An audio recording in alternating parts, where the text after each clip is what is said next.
Bienvenidos a bordo, a la cadena de los lunes, a nuestra cadena, porque hoy también tuvimos cadena de Cristina, porque Cristina se habrá dado cuenta que no es candidata ella el 25 de este mes, que los candidatos son otros, porque ella habla más que los que son candidatos a presidente. Y hoy se refirió al éxito de haber emitido bonos en una época y pagarlos, como si en el momento que los emitieron en aquella época imaginaban que ellos iban a estar en el poder.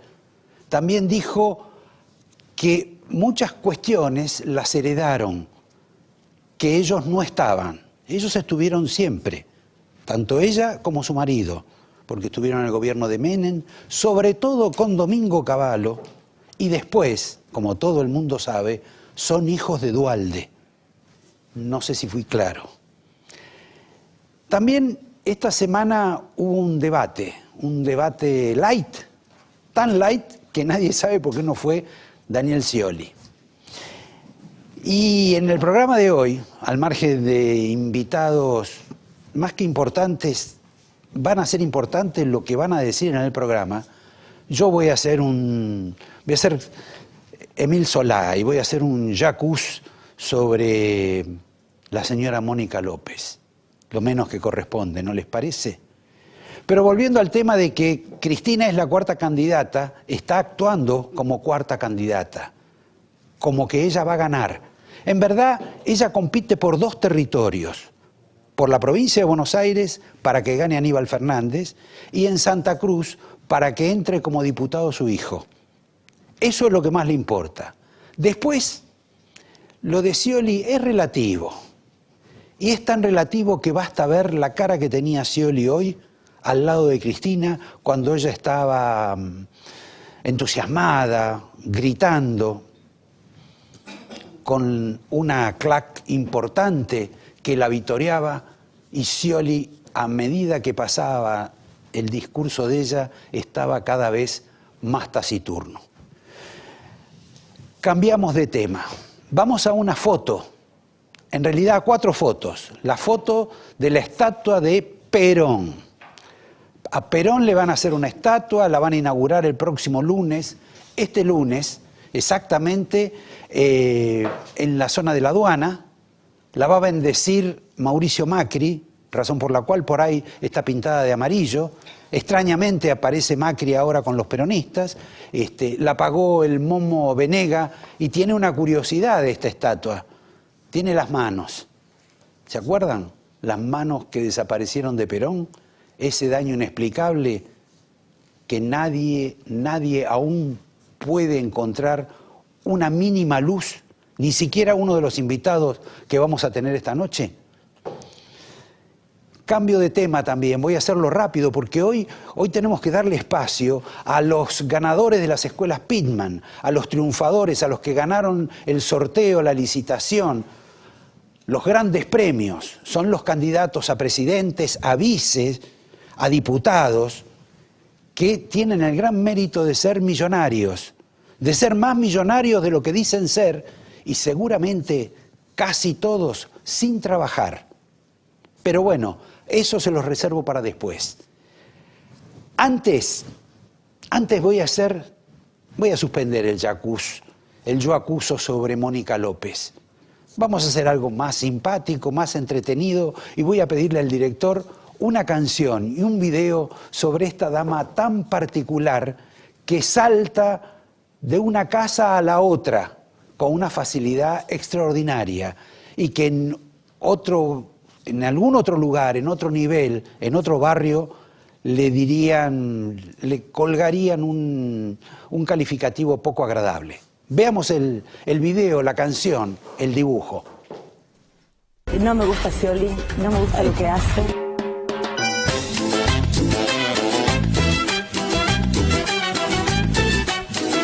A mí me parece un espanto el discurso de Scioli, realmente un espanto. Como yo no estoy ni comprometida ni con Scioli ni Massa, y usted no está ni comprometido con Cristina ni Marga, ¿por qué no me das un carguito? Que a Sergio yo lo dejo solo.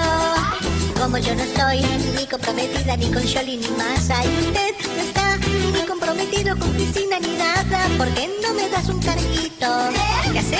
lo dejo solo. Busco compañero y solo ofrezco. Digo, yo no sé mucha lealtad. Y Borocoto me tiene envidia. Y el Tuitica Radio mucho más.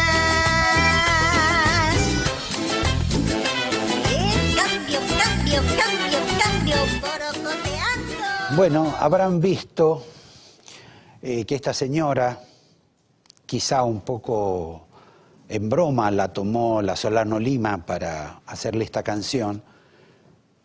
Se pasa de una casa a la otra, es una trasvasada, que en el peronismo es bastante común eso. Algunos dicen que son tránsfugas, más uno puede afirmar que son tránsfugas. Pero ella tiene corazón. Si no, fíjense, se emociona, es tierna, sufre, como toda mujer. Y quizá este episodio de saltar de una casa a la otra le generó esta situación también en la televisión. Esa no soy yo, y eso no es mío, ese placar no es mío, eso sí. Por eso le estoy diciendo Esto le que golpea. muchas cosas que han pasado Claro. y no son ciertas. Me imagino, ¿y eso la pone mal? Porque a mí me pone mal la mentira. La quebró. Es que uno no es merecedor. Yo no maté a nadie. No, tampoco la acusan de matar a nadie. Pero pareciera que sí. A veces pasa que se interpreta la traición como si fuera desmembrar a alguien. Yo no desmembré a nadie. Yo decidí políticamente sobre un conjunto de compañeros que quieren un país distinto, que no quieren pelear más. Bueno, el pase Que no quiere de más la mentira. señora López, esposa de un dirigente petrolero, por lo visto bastante pudientes, que se pasaron de Massa a Scioli, reconoce también otra característica.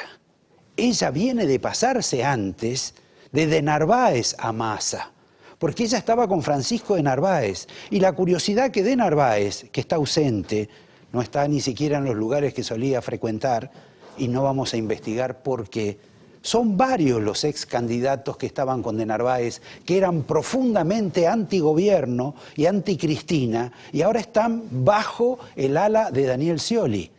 Todo obra de uno de los primeros que se pasó.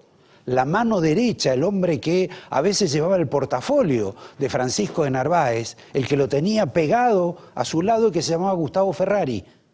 Él también se llevó a la señora Gambaro, también se llevó al hijo de Atanasov y ahora se la lleva a Mónica López. Es lo que se diría en el hobby de las palomas, una pieza robadora de figuras. Me detengo en esto porque son comentarios y ustedes quieren información. Y la información que yo les voy a dar es una información vinculada al tema YPF. Ustedes saben que YPF, más allá de que hoy Cristina habló de la empresa recuperada, etcétera, etcétera, en la situación que está hoy el mundo petrolero, ocurre que se ha descubierto que la empresa se pagó mucho más cara de lo que vale, porque hoy vale mucho menos de lo que se pagó. Y curiosamente, la acción de YPF, si bien acompañó la caída de otras acciones petroleras del mundo, es posiblemente la acción que más ha caído de todas las empresas petroleras. Y ocurrió que el señor Galuccio, el mago, como diría Cristina, se le acabó la magia. O no fue magia lo que le pasó. Tanto que... No fue magia. Ah, sí, bueno, me interrumpe Cristina, también acá, cadena de Cristina. Bueno, no fue magia lo de Galuccio. La situación de Galuccio está comprometida, y está comprometida con Cristina, porque lo que le prometieron a ella no se cumplió. Y lo que piensa Kicillof de Galuccio no se los voy a decir a ustedes, pero me parece que en algún momento firma la renuncia a Galuccio y se vuelve a Londres con sus caballos. Me quedaba otro tema de información. La Argentina hoy honró los bonos que tenía que pagar. Como venimos hablando siempre del default, discutiendo con Griesa, etcétera, algunos pensaron que por ahí la Argentina no iba a pagar los bonos. No, la Argentina los pagó y saca una nueva emisión de bonos. Y hay dentro del mundo de los bancos una fuerte preocupación. Porque como ustedes saben, hay una suerte de instituto que se llama SEDESA, que es una sociedad que en alguna medida asegura la garantía, los depósitos que la gente hace en los bancos. Y se hace parte de esos depósitos, más allá de los 1.000 millones de dólares, con garantías en el exterior, con bonos del exterior, que obviamente pagan mucho menos que los bonos argentinos, pero son garantías del exterior. Para eso existen. El ministro Kicillof dicen que pretende o quiere cambiar el régimen y que los bonos que se utilizan como garantías sean los locales, con lo cual los depositantes en los bancos saben o pueden saber en un futuro inmediato que la garantía de su plata va a ser la garantía del gobierno, no las garantías externas. Sabrán ellos lo que quieren hacer. Tengo que cortar porque vienen los anuncios, pero no voy a cortar porque les voy a contar por lo menos una situación curiosa. Hay verdaderamente un despelote en todo el área de económicos, de economistas y del tema de seguridad e inteligencia dentro de lo que sería el futuro gobierno Scioli. Dentro de ese plano se produjo, por ejemplo, el fin de varios hombres de la gendarmería, de la cúpula, por distintas razones, múltiples razones. Una de las más divertidas es que el más puro kirchnerista de toda la gendarmería, de la alta oficialidad de la gendarmería, ese hombre era tan kirchnerista que se fue de visita al Calafate y se sacó unas selfies con los hoteles de Cristina atrás. Ocurre que hay tanta preocupación por los hoteles de Cristina y por las declaraciones juradas que un grupo de custodios lo detuvo a este alto jefe de la gendarmería y lo llevaron detenido creyendo que era, por supuesto, un delegado del imperialismo tratando de fotografiar secretos de la familia Kirchner. Es simplemente una broma. Tengo como 30 o 40 temas más para hablar, pero les voy a hablar nada más que de los invitados. Del primero, en el tema actual, el hombre que lo quiso echar a Estiuso y no pudo. ¿Diríamos que es un kirchnerista? Me parece que no. Pero es el hombre que además ha investigado los secretos de Perón. Si Perón era o no rico. Si Perón cobró o no cobró de Arturo Frondizi y de Rogelio Frigerio una determinada cantidad de guita para ayudarlo en la campaña. Y por último, ¿cuál era el gabinete de los montoneros que iba a acompañar al señor Cámpora? El invitado, el que nos va a revelar esta situación, es el Tata Joffre. El otro invitado es Marcos Aguinis. Y lo invitamos por varias razones. La primera, para que hablemos del debate, de este debate light que tuvimos ayer. Y que me hable también de algo que, si bien él es neurocirujano, si bien él es escritor, un intelectual, un psicólogo, en alguna medida, alguna noción de economía debe tener y quizás sepa lo que significan las declaraciones juradas presentadas por los candidatos, donde son más pobres de lo que nosotros creemos que son y en realidad nadie puede explicar la fortuna de su pobreza. Y por último, y en un minuto nomás también, alguien que fue jefe de gabinete, al padrino de Martín Lustó, a un radical de nota, al señor Cristian Colombo, que nos dirá verdaderamente si estamos frente al fin o no al fin de la UCR, del radicalismo, y nos va a explicar con mucho detalle verdaderamente cuál ha sido la naturaleza del gasto que ha padecido la Argentina con Axel Kicillof. En un minuto nomás. Bueno, les presento a un kirchnerista porque Juan Joffre, Tata Joffre, tiene los mismos intereses que Cristina de Kirchner. Los dos han estado enfrentados con el señor Estiuso. Bueno, ¿verdad? en el caso de Cristina, Cristina no. Estiuso llegó hasta las oficinas privadas de Cristina y Estiuso llegaba y estaba en el despacho privado de Kirchner. Los informes de Estiuso, las desgrabaciones que hacía Estiuso eran leídas en las oficinas de Kirchner, y Kirchner dormía su siesta con alguien que le leía las desgrabaciones que le hacía Estiuso. En mi caso, vos debés recordar... No, yo no recuerdo nada. Claro. Soy grande, Vos perdí debés la recordar memoria, que el Alzheimer me ha fui hecho el mucho primer daño. periodista que habló de Estiuso. Sí, de eso me En acuerdo. el año 96. Porque, no, 86, porque en aquella época había un canciller que quería saber cómo me enteraba yo de algunas informaciones de la Cancillería. Y armé un pequeño equipo de inteligencia con Estiuso. Hasta que yo me enteré y escribí de Estiuso. Pero Cuando llegué a estuviste- jefe de la CIDE, lo dejé en disponibilidad.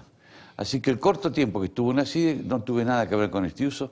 Tuvo 6 meses en disponibilidad. Si hubiera quedado 6 meses más, Estiuso se hubiera tenido que ir. Yo no lo quise echar, no me correspondía. Ahora, ¿y qué pasó, aparte de todo lo que sabemos de Irán, etcétera, todo este repentino odio de Cristina por este caballero que sirvió no solo a sus propósitos, sino que además debe haber interpretado también sus propósitos y los operativos? Lo que pasa es que Cristina sospechaba que había filtraciones que salían de la CIDE y que perjudicaban a ella y a su gobierno. ¿A favor de quién? En contra de ellos.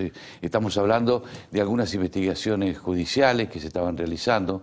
Estamos hablando de gente que estaba enterada de determinadas cosas a través de Estiuso. Y estamos hablando de una visita que Estiuso hace al Tigre, a la localidad de Tigre, y le da la ficha de la CIDE a Sergio Massa. La ficha personal de Massa. Exacto, lo que tenía la CIDE de Massa, es lo que yo tengo entendido. Ah, mira vos. Ahora, Y además debes recordar también, Roberto, que en aquellos tiempos tanto Larcher como Estiuso le aseguraban a Cristina que Massa no iba a ser candidato. Ahora bien, ¿cómo es posible que un sistema de inteligencia como el de Argentina, en el que se gasta tanta plata, no sé si para inteligencia o para otras cuestiones, pero se gasta tanta plata, no sepa no dónde está viviendo Estiuso en los Estados Unidos, sino que Estiuso está como con 10 personas más, porque está con la mujer, está con las hijas, está con el marido de una de las hijas? ¿Cómo es posible que un servicio de inteligencia, que además debe tener gente paga de inteligencia en los Estados Unidos, no sepa en qué lugar de los Estados Unidos está Estiuso, si es que está en Estados Unidos? Yo estimo que está en Estados Unidos. Sí, pero no te yo pregunto creo... lo que vos estimás. Digo, ¿cómo un servicio de inteligencia de la Argentina en el cual, cuál es el presupuesto que se gasta? Ya he perdido la cuenta porque lo aumentan muchas veces Y en forma por discrecional. fuera del presupuesto Ahora, nacional. ¿cómo es posible que sea un servicio de esas características no sepa dónde está un personaje como Estiuso? Y tenga que presentarse ante la justicia y conseguir que un sorteo o una licitación con el juez Ollarvide tenga que pedir el domicilio, el paradero de Estiuso en los Estados Unidos. Parece absurdo. Absolutamente absurdo, sí. Y tan absurdo. Creo saber dónde está, pero no lo voy a decir. No voy a ayudar a este gobierno. A pesar de que tenés el mismo rencor con Estiuso que Cristina. No tengo ningún récord con Estiuso. Estiuso en aquella época era un simple agente que cumplía los requerimientos que le hacía el canciller Dante Mario Caputo. Así de simple, así de simple. Ahora, podría tener un resentimiento con Estiuso por lo que él me hizo y la doctora Arroyo Salgado. Pero no tengo bronca, yo ya pasé esa etapa de broncas. Ahora, Juan, cuando el gobierno argentino, y en particular Estiuso, tuvo un problema con el ministro Gustavo Vélez, que un día mostró la foto de Estiuso, Vélez se tuvo que ir a refugiar a los Estados Unidos. O sea que un enemigo de Vélez se protegió en los Estados Unidos de que Estiuso lo persiga, que lo persiguió judicialmente, que le ganó judicialmente Sí. y que además corriera en peligro su vida. Pero ahí debo decirte... Pero ¿cómo se invierte eso? Es que ahora es Estiuso el que se esconde en los Estados Unidos por temor a que lo maten en la Argentina, nadie sabe quién. Bueno, él tiene muy buenos contactos en Estados Unidos. Él ha trabajado íntimamente con la CIA y ha trabajado íntimamente con otros servicios de inteligencia. Pero debo de reconocerte que en el caso del conflicto que tuvo con Vélez, Vélez estuvo mal. No se muestra la cara de un espía, porque a partir de ese momento ese espía no sirve más. ¿Qué fue lo que hizo, en cierta manera, Página 12, con el representante de la CIA en Buenos Aires? Que vos recordarás muy bien. Está bien, pero a mí lo que me sorprende es cómo un país como los Estados Unidos primero alberga a un enemigo de Estiuso, enemigo que ahora vive en Buenos Aires, se visita con Cristina, y que era también enemigo del gobierno, porque si bien fue ministro, terminó muy mal con Néstor Kirchner, y ahora alberga a una persona como Estiuso que estaba en contra de eso. Porque Estados Unidos tiene, no tiene amigos permanentes, tiene intereses permanentes.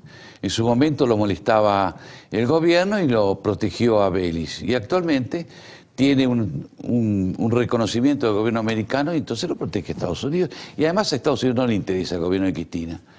Por ahora te diría que a Estados Unidos no le interesa a Argentina, pero a Cristina quiere mucho menos.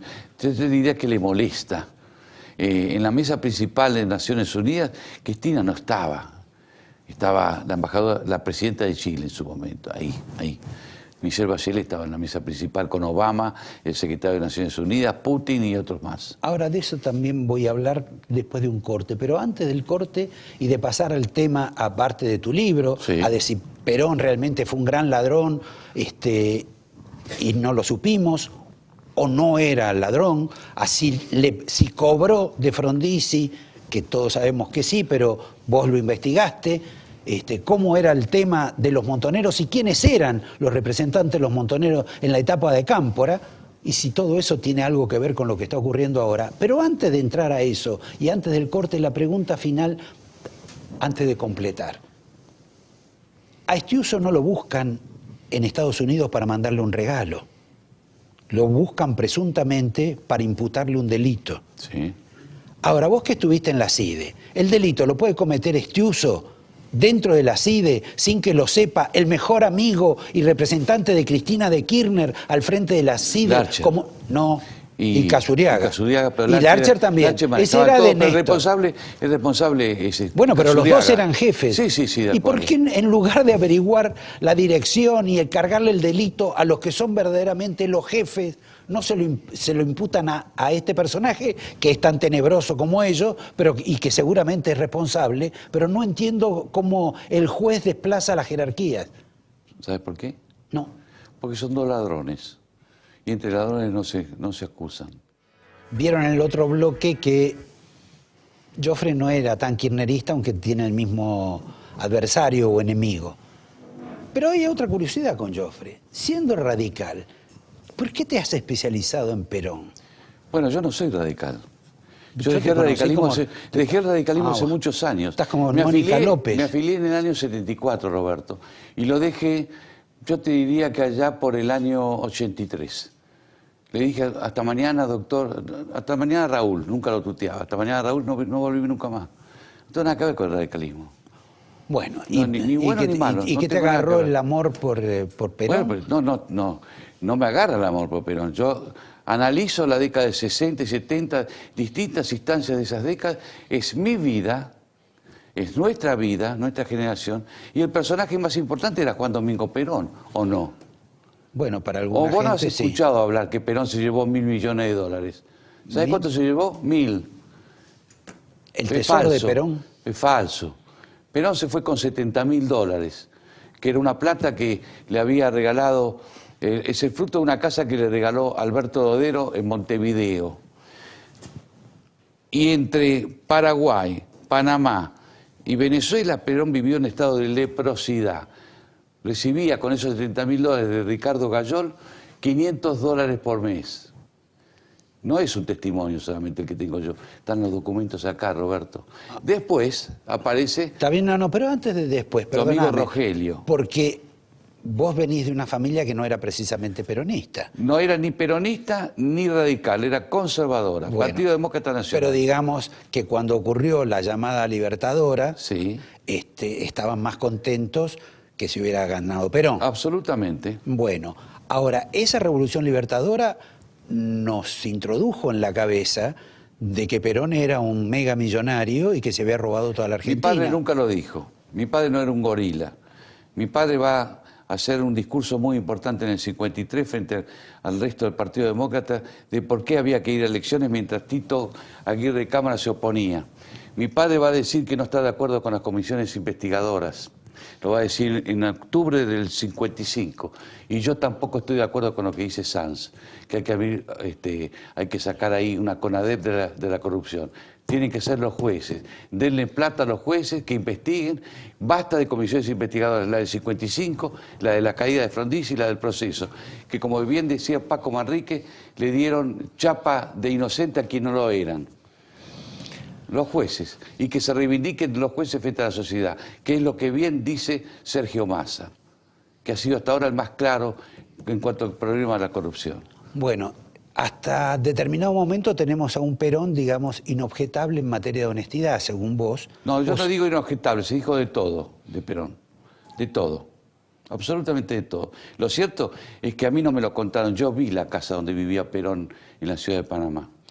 Pero los elementos que vos pones en el libro son testimonios, No, documentos, no, yo no trabajo pruebas. con testimonios porque los testimonios mienten. Es como un testimonio de Jorge Antonio a Pacho O'Donnell. ¿Quién es Pacho O'Donnell? Está bien. Que dice que se llevó $85.000 con el pacto de Caracas. No es cierto. Acá está, con la letra de Perón. Se llevó $500.000. Eso es lo que le pagó Frigerio y Frondizi. Exacto. Y después en el capítulo 4 te voy a contar, o les cuento a los lectores, qué otros beneficios económicos le dieron Frondizi y Frigerio a Juan Domingo Perón. Vos me dirás, y bueno, y está bien, no sé si está bien, pero yo también te recuerdo que el pacto de Olivos entre Menem y Raúl Alfonsín, ahí hubo chispa, lo sabemos, ¿no? Más bien. Ah, bueno. Pero no tenemos programa para hoy, para tanto tiempo. Por último, ¿cuál es el dato más interesante, creo, relativo a la cámpora de hoy, de los que eran los candidatos? 200 y pico de candidatos que Montenegro le ofrece a Perón para ser funcionarios de cámpora. Pero más importante que eso para mí es el informe que un topo de Perón tenía dentro del ERP, que le informa cómo era el plan para asesinarlo. Del ERP. Del ERP. No de Montoneros. No, el ¿Y ERP. por qué la Guardia de Hierro, esa organización tan cercana al Papa, siempre pensó y actuó creyendo que los que querían matar a Perón no solo era el ERP, sino también Montoneros? Bueno, será un error del gallego Álvarez. Yo te digo del ERP. Lo que yo tengo del archivo de Perón, que está acá, es un topo del ERP. Acá está. Es para el que escriba, para el que lo desee, para los que hagan cola, para quedarse con este ejemplar, que salió este fin de semana y va a causar algún tipo de revolución durante toda esta semana, por lo menos en los medios. ¿Y tampoco? ¿Me das una semana nada más? No, bueno, firmalo, lo tienen ustedes para buscarlo y ya viene, después del previo, los avisos de los candidatos, el señor Marcos Aguinis. Bueno. Él algo nos va a reflexionar sobre el tema del debate, pero lo más importante, por lo menos para mí, si es que él quiere hacerlo, es que reflexione y hable sobre los 3 candidatos que para él son iguales. Yo les voy a decir lo que dijeron sobre los 3 candidatos principales, los dirigentes sindicales que estuvieron por hacer la unidad. Utilizaron una palabra que empieza con P. Por ahí la desciframos con el señor Aguinis. En un minuto nomás, gracias, Joffrey. Gracias, Roberto. Prometido Aguinis, aquí está presente. Y antes, bueno, la pregunta de rigor, que seguramente debes haber visto el debate de ayer, seguramente como a mí no te debe haber parecido demasiado duro, violento. Era previsible y se hizo más evidente cuando se anunciaron las condiciones en que se hacía el debate. Estaba todo muy reglado con el tiempo y evidentemente que los que allí participaron trataban de mostrar la aceptación de las reglas, que eran disciplinados, que eran correctos. Entonces era... ¿Te sorprendió algo el reportaje? Aparte de aburrirte un poco. Sí, evidentemente eso es cierto, que era bastante tranquilo y aburrido por momentos, pero creo que aportó algo novedoso. Lo novedoso es que quizá por primera vez los principales candidatos, que frecuentemente se agreden y se descalifican, Eso es cierto. tuvieron un clima de cordialidad e incluso revelaron muchas coincidencias. Había un clima casi de diálogo. Cada uno ponía su posición y a veces era repetida por otra persona, otros candidatos. Y eso creo que es nuevo, porque crea algo que en la sociedad, mostró algo que en la sociedad se reclama. Es decir, basta de las peleas, basta de esta guerra que tenemos aquí adentro, hagamos una sociedad más civilizada. Y los políticos, que actúen como políticos, que hablen, que discutan, pero que no se destruyan como ha ocurrido en los últimos años, ¿no? Dentro del debate, o de lo que se llamó debate, estuvo ahí un concepto que vos alguna vez mencionaste, que es la posibilidad de una suerte de pacto, de un pacto colectivo de todos los partidos sobre cuestiones fundamentales, que en alguna medida lo ha impulsado en alguna forma sin éxito Rosendo Fraga, y que incluye también al candidato oficialista. Esto es, bueno, vamos a hacer algo con la inflación, vamos a hacer algo con la droga, y es como imposible que se pongan de acuerdo, salvo para elegirlo a Tinelli en la AFA o para que siga el fútbol para todos. ¿A qué se debe ese fenómeno? Bueno, mira, Roberto, el año que viene va a ser muy difícil y al nuevo gobierno le va a costar mucho trabajo tratar de enderezar las cosas que se están haciendo tan torcidas ahora. Le va a costar mucho trabajo. Es decir, los argentinos debemos ser realistas. Como decían los griegos, tenemos que percibir la aletheia. ¿Qué es la aletheia? Revelar la verdad. Revelar la verdad aunque no nos guste. Y la verdad es que el año que viene va a ser muy difícil en la Argentina y especialmente va a ser difícil para los que gobiernen. E inevitablemente tratarán de lograr acuerdos, de negociar con las otras partes, de lo contrario no puede mantenerse en el poder nadie. Ese acuerdo, que se va a hacer de todas formas, yo creo que va a haber un acercamiento entre las diversas fuerzas el año que viene, porque el que esté en el poder no va a poder gobernar solo, hubiera sido mucho más saludable para la Argentina, y yo diría más virtuoso de los políticos, si se hubiera realizado antes de las elecciones. Un acuerdo de salvación nacional, porque la Argentina está en grave peligro, en todos los órdenes. El peligro de la entrada masiva del narcotráfico, que aumenta la inseguridad, una inseguridad que no se puede manejar, fuerzas que deberían cuidar a la sociedad que están corrompidas y corrupción por todos lados, y ese clima que vive la Argentina y que lleva a que la población argentina esté tan, yo diría, alienada, que no reacciona. No reacciona, es como un enfermo que está en coma y lo pellizcas y no reacciona. Por ejemplo, la semana pasada se reveló que Lázaro Báez decía que los hoteles de Otesur, las habitaciones de Otesur, estaban ocupadas por los obreros que viajaban a distintos lugares donde él tenía obras. El personal directivo. ¿Ah, sí? Sí, ¿No eran todos obreros? Bueno, pero viajar 1.200 kilómetros por día, 600 de ida y 600 de vuelta, y no dormir en un hotel de otra parte, es una burla. Nos tratan de idiotas, pero idiotas. Es el más grosero y más estúpido chiste que se puede inventar. Sin embargo, ¿vos escuchaste alguna reacción fuerte? No, no hay reacción. Hay como un estado de anestesia. Y esto es muy grave, porque esa anestesia puede explotar con una reacción violenta. Ahora, si uno mira de pronto Brasil, que no se cuenta mucho, pero en Brasil hay reacciones, manifestaciones, gente que sale a la calle a protestar en contra del fenómeno de la corrupción que ha habido en el gobierno de Lula y en el gobierno de Dilma Rousseff en consecuencia. Bueno, nosotros hemos tenido, Roberto, no te olvides, ¿te acuerdas la época de Bloomberg? Sí. Es el ingeniero Bloomberg que lo descalificaron. Sí, pero no era corrupción. Eso. No, era por la inseguridad. Exacto. Pero estamos hablando de muchos años atrás. Manifestaciones masivas por la inseguridad. Luego es como que empezamos a aceptar la inseguridad como parte de nuestra vida cotidiana. Como en México se acepta compartir con un jefe de cartel el sastre. Exactamente. Entonces esa resignación, esa adaptación es muy negativa, es patológica y es malo para el futuro del país. Es una sociedad que está como dormida. Y ese estado de sueño, de hipnosis, es estimulado mucho más de lo que la gente imagina por los discursos en cadena. Los discursos en cadena yo los observo como una tarea de hipnosis colectiva.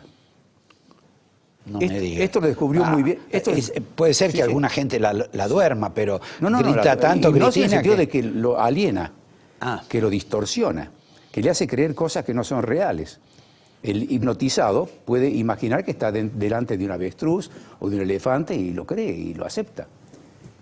Este método de hipnotizar a través de discursos para las masas lo empezó a desarrollar muy bien Mussolini. Después lo imitó Hitler. Más adelante lo empezó a usar Fidel Castro o Chávez en Venezuela. Largos discursos muy frecuentes que tienen la cualidad de alienar. Y entonces la gente empieza a creerle. Es lo que se conoce muy bien en la psicología como la proyección, la identificación, la transferencia, un montón de mecanismos psicológicos que llevan a que la sociedad quede embobada. Por eso esos discursos en cadena no son inocentes. Además de constituir, por supuesto, un delito. Constituir un delito porque la cadena no está hecha para hacer propaganda a un propio partido o autoelogiarse. Antes de seguir sobre si estos episodios son tan así, son anecdóticos o son parte de un sistema, y la promesa de hablar sobre el tema de las declaraciones juradas, lo vamos a hacer en un minuto. Bien. Antes vamos a escuchar a nuestros prestigiosos candidatos a la presidencia, a las diputaciones, a las gobernaciones y a las vicepresidencias. Estábamos con Marco sobre ciertas propensiones al autoritarismo, a la egolatría, a la demagogia, que han caracterizado, según vos, parte de este capítulo de la vida argentina. Ahora, de repente, que es un fenómeno que se repite en otros países, de repente uno encuentra que hay elecciones en Portugal donde se vota totalmente en contra. Esto es, que la gente vota a favor del ajuste. La palabra ajuste no asusta a nadie, por el contrario, saben que es necesario ahorrar, no gastar en pavadas, etcétera, y votan a ese partido. ¿Qué es lo que ocurre que le ocurre a los portugueses y no le ocurre a sus vecinos de Europa, ni le ocurre, por supuesto, a queridos países de América Latina? Bueno, las diferencias son múltiples, pero Portugal tuvo una larga dictadura de Oliveira Salazar, sí, que se la sacaron de encima ya hace varias décadas, y a partir de ahí se dieron cuenta que un dictador, un tirano, no le hace bien al país y que el tirano usa al Estado para su beneficio, no para beneficio de la nación. Aquí hemos tenido tiranías también y hemos vivido cosas similares, pero al mismo tiempo hubo una gran propaganda a favor del Estado como el que soluciona todo. Si todo fuera del Estado estaríamos felices porque habría quien administra bien y crea riqueza y termina que todos los demás seamos iguales. Bueno, es un Estado ideal, pero la realidad es que no funciona como Estado ideal. Pero lo curioso ¿Por qué no funciona? Porque del Estado se apropian los que están en el poder y usan el Estado para su beneficio, en el beneficio de la sociedad. Eso es sistemático. Eso claro, pero la curiosidad es por qué un pueblo como el portugués de repente reacciona en contra de eso, sí, que también hubo un mal gasto en Portugal, y ante la crisis la gente, bueno, vayamos con esta gente que nos va a ordenar, y en los otros países no. Yo lo atribuyo, Roberto, a que en Portugal, te hablaba de la dictadura de Oliveira Salazar, pero en Portugal después no hubo caudillos fuertes. Bueno, Mário Soares más o menos. Sí, pero no muy fuerte. ¿No te acuerdas que estaba la primavera portuguesa, la revolución, sí, de los claveles, en fin? Pero allí no hubo lo que en Argentina tenemos muy inculcado, que es el tema del caudillismo. Acá nos gustan los personajes fuertes, el caudillo. Y cuando el caudillo afloja un poco, pierde rápidamente el apoyo popular. Fíjate lo que ocurrió con Frondizi. Con Raúl Alfonsín.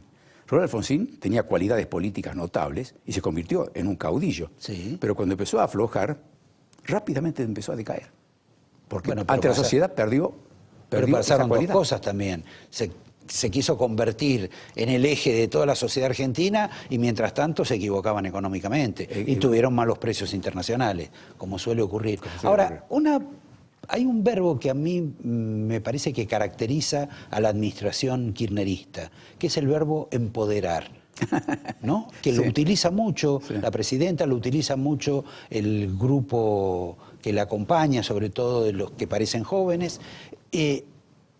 Y además hay hechos, como por ejemplo la voluntad de que Zanini permanezca en la Casa de Gobierno si Scioli es elegido presidente. Esto es, en un lugar que quizá no le corresponde, o que por lo menos los Kirchner impidieron que el vicepresidente estuviera en la Casa de Gobierno. Así es.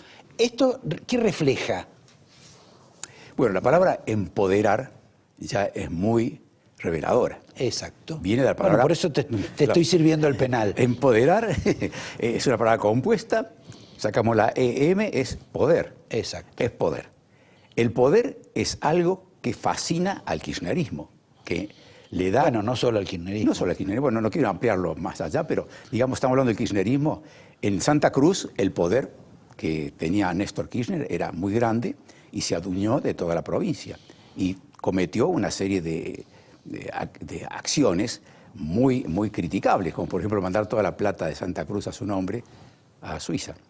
Bueno, eso es parte del poder. El poder te permite ganar mucho dinero.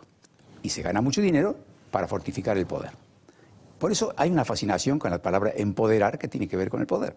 Algo que les llega muy de cerca. Ahora, de ese empoderamiento kirchnerista, por ejemplo, ¿cómo ves vos en el caso que de pronto sea presidente Scioli, que va a funcionar eso? Porque no sé si Scioli va a tener la misma actitud, pero si tiene la misma actitud va a tener que desplazar a lo que viene del empoderamiento kirchnerista.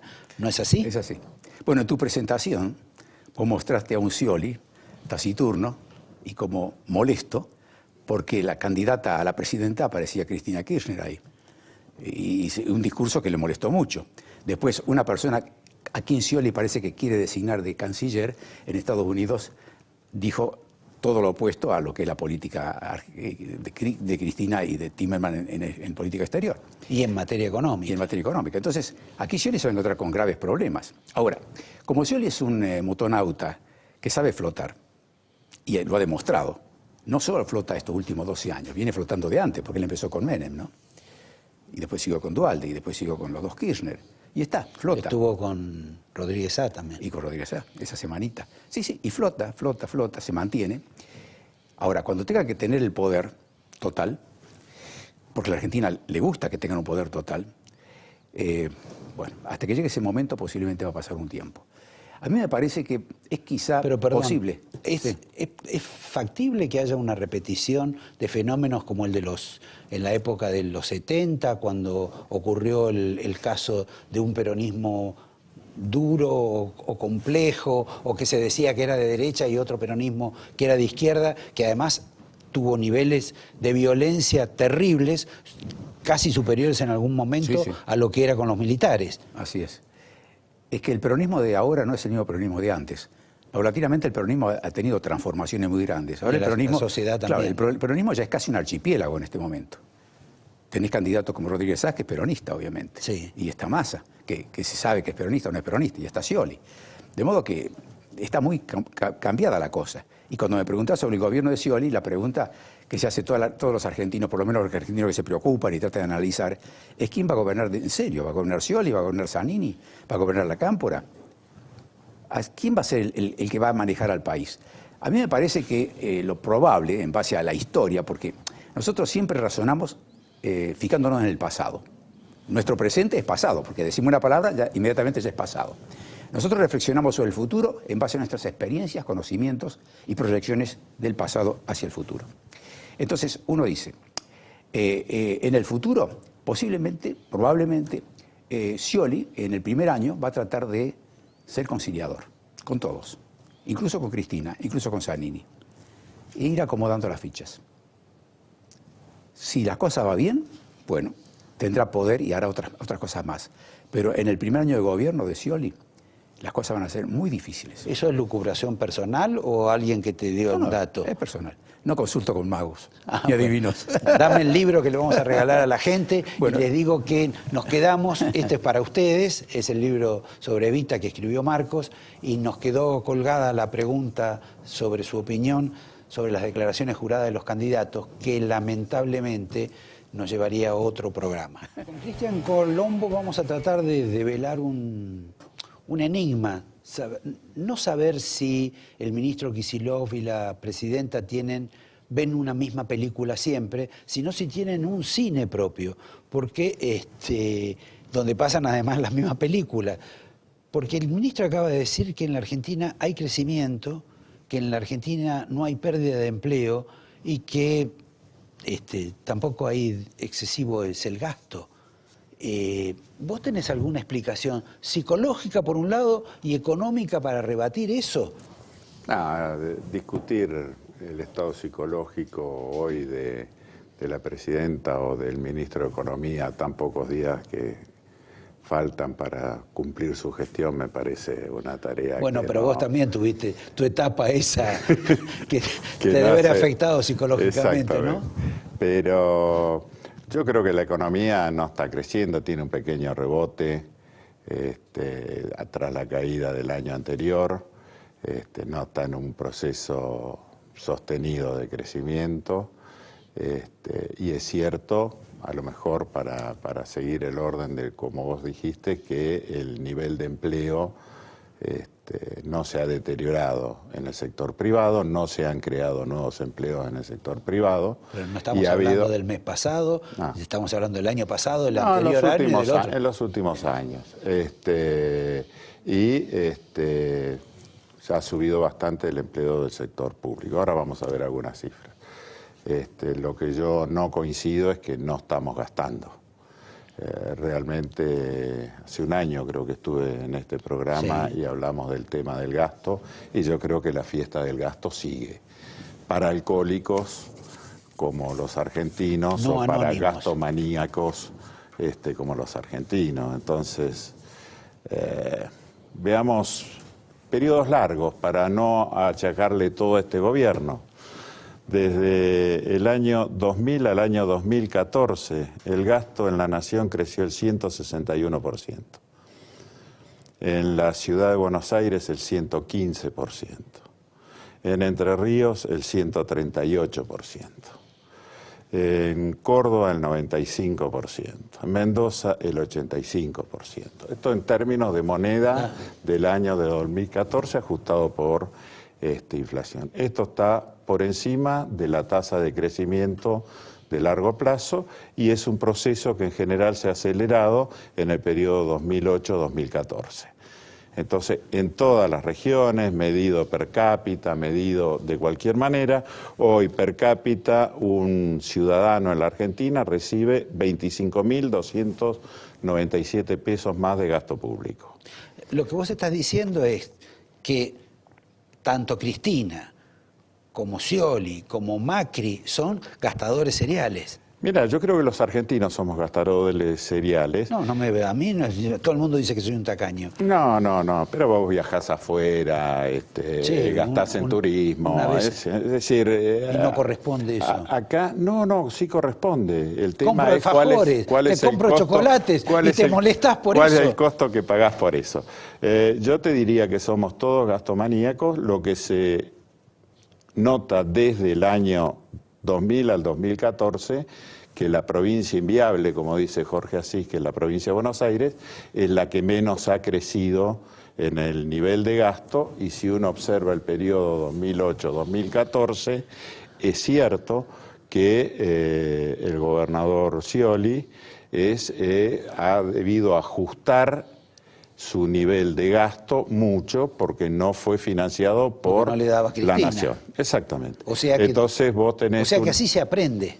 Vos tenés una variación acumulada del gasto de la provincia de Buenos Aires del 2008 al 2014 del 8% en términos reales, versus un crecimiento del 47% de la nación, 33% de la ciudad de Buenos Aires, 52% Entre Ríos, que encabeza todo el lote, 30% Santa Fe, y paralelamente a esto, para decirte, la presión tributaria ha crecido en el orden del 60-64% en la ciudad de Buenos Aires y en la provincia de Buenos Aires, y de 36% sin computar el impuesto inflacionario en la nación. Es decir, que las fuentes de financiamiento para este gasto son siempre las mismas. En el periodo que viene va a ser dificultoso mantenerlo. No, van a pedir prestado. Bueno, pero esto ya lo vivimos también. Claro. Entonces, esta parte del gasto argentino ya lo vivimos en la década del 90. Entonces terminamos con un superendeudamiento. Hoy el déficit fiscal está en el orden de 30.000 millones de dólares. No neguemos que ahora nos hemos endeudado. Vamos a repetir también lo que dice Kicillof y Cristina, de que estamos desendeudados cuando el Banco Central no tiene una moneda. No, estamos desendeudados con el exterior. Las reservas las hemos gastado. Yo creo que estamos en una situación en la cual va a ser difícil mantener, no hablemos de herencia, hablemos de sostener este nivel de gasto dada la situación externa que hoy tiene la Argentina.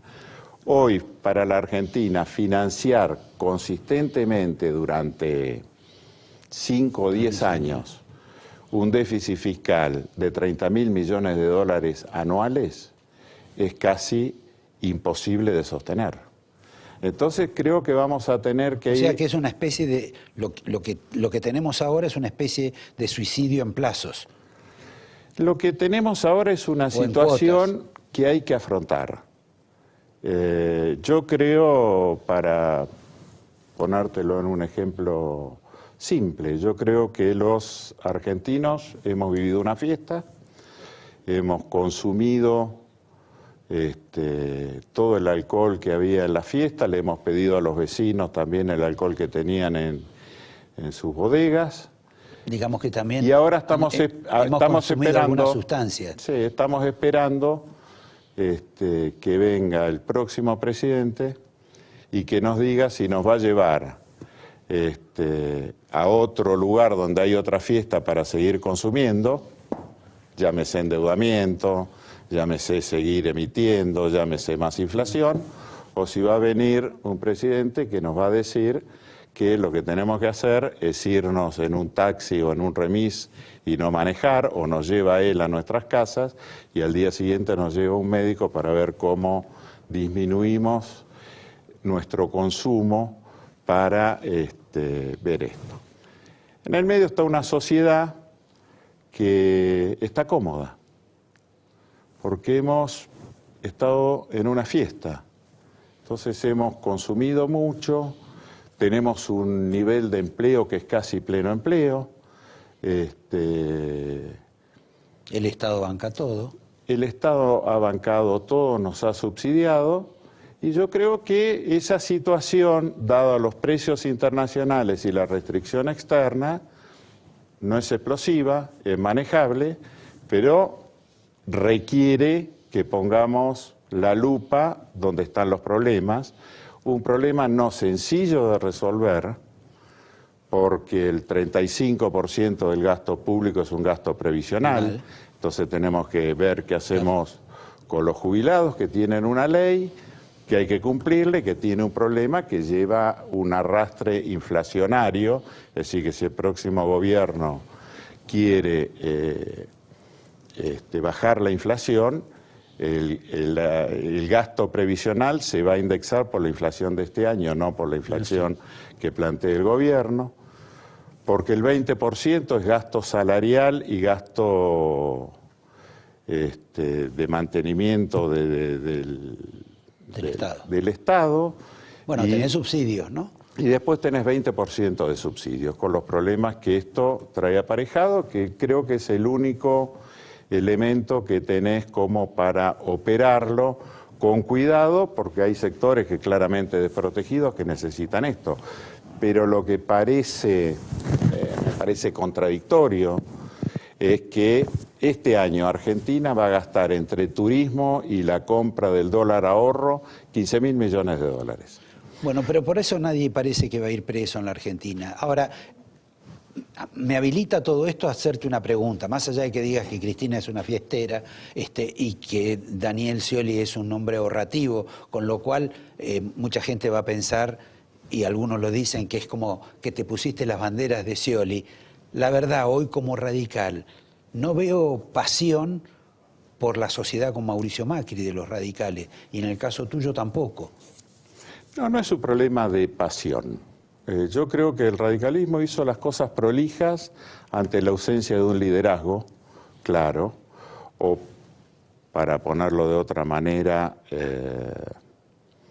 creo que el liderazgo que existía dentro del Partido Radical no le gustaba a una parte importante de los dirigentes del partido. Es decir, y yo creo que se están juntando valores diferentes. Y esto me parece que en el largo plazo es incompatible. Esto es lo mismo que el gasto público es incompatible con la expectativa de crecimiento que tiene la Argentina para adelante.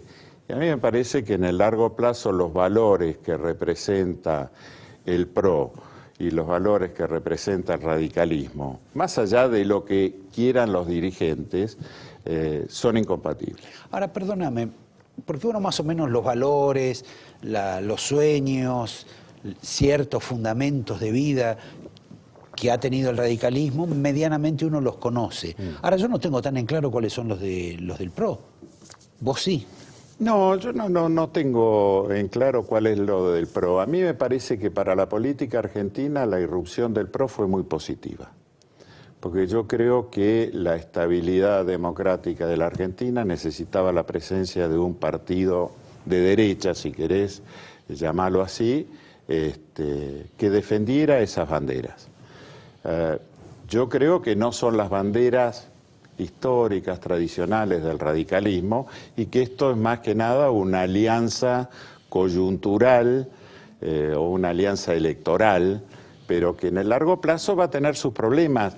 A lo mejor no a nivel de dirigentes, porque, como dice la popular, el resultado se va a ver después de las elecciones. Es decir, ahora, si ganan el campeonato no creo que discutan mucho. Exactamente, es decir, yo te diría que si entra al balotaje el radicalismo se van a acabar muchas discusiones de esto. Y por ahí vos tenés más expectativas. El tema, también. no, yo no. El tema no se va a definir hasta después de las elecciones. Yo creo que si se pierde, yo creo que va a haber un problema. De cualquier manera, lo que mostraron las PASO es que el electorado ya se fue a otro lado. Es decir, no siguió a la dirigencia del radicalismo. Bueno, por lo menos se partió.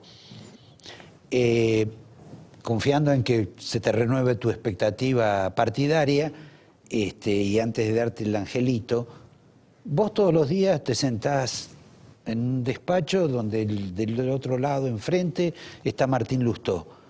¿Piensa igual que vos? ¿O solo hablan de negocios? ¿O qué hace políticamente? ¿O le da la mamadera al nene? No, la mamadera al nene se la tiene que dar. En algunas cosas pensamos igual, en otras pensamos muy diferente. Yo creo que él es parte de una irrupción generacional que a nosotros los viejos por ahí nos molesta un poco. A vos no tanto. No, a mí no tanto. A vos un poco más. ¿Te parece? Sí, pero es un problema de cédula, Roberto. Ah, ¿sí? Yo creí que era un tema de valores, como decís vos. Pero yo creo que, bueno, él y otros muchos que conocemos, yo creo que son el futuro de la Argentina y en esto está depositado. Yo no comparto una idea muy pesimista pese a los niveles de gasto. A los niveles de gasto que tenemos. Yo creo que vamos a encontrar un camino para solucionarlo y que tanto Macri como Massa como Scioli, yo creo que son capaces de generar un nuevo encuentro de los argentinos y un nuevo diálogo. Bueno, te agradezco el mensaje esperanzador, que ustedes comprenderán que por una cuestión de cédula yo no comparto, pero bueno, eso lo dejamos para otro día o para que lo discutamos después comiendo un chocolate o un alfajor. Te traje un libro, que es un libro de Claudio Magris, Utopía y Desencanto, que no trata sobre la Argentina, pero que tiene dos palabras que a mí me parece que tiene mucho que ver con nosotros. Tiene mucho que ver con nosotros. Uno es porque falta, que es la utopía, y otra es porque sobra, que es el desencanto. Bueno, lo definió él y lo habrá leído él también. Para ustedes, para el que primero escriba. Gracias, Cristian, muy gentil por los números, y a ustedes los veo el próximo lunes. Y gracias por la compañía. Una mirada no dice nada y al mismo tiempo lo dice todo. Una verdad no dice nada y al mismo tiempo lo esconde.